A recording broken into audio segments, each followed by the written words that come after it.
ഈ ജമാഅത്തെ ഇസ്ലാമിയുടെ പിന്തുണ ഇപ്പോഴൊന്നും ആരംഭിക്കുന്നതല്ലല്ലോ. അവര് ജമാഅത്ത് വെൽഫെയർ പാർട്ടി രൂപീകരിക്കുന്നതിന് മുമ്പ് ജമാഅത്ത് ഇസ്ലാമി ഓരോ തെരഞ്ഞെടുപ്പിലും തരാതരം പോലെ പലർക്കും പിന്തുണ മാറി മാറി കൊടുത്തിട്ടുണ്ട്.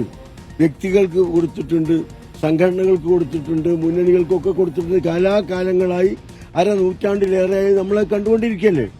പലപ്പോഴും പലർക്കും കൊടുത്തിട്ടുണ്ട്. സുദീർഘമായ കാലം, ഏതാണ്ട് 3 പതിറ്റാണ്ടോളം അവര് LDF-നാണ് തുടർച്ചയായി പിന്തുണ കൊടുത്ത ജമാഅത്ത് ഇസ്ലാമി. ആ LDF-ന് കൊടുത്ത ജമാഅത്തെ ഇസ്ലാമി പിന്തുണ കൊടുത്ത കാലത്ത് LDF-ന്റെ ഭാഗമായിരുന്ന എനിക്കും അതിന്റെ ഭാഗമായി കിട്ടിയിട്ടുണ്ട്.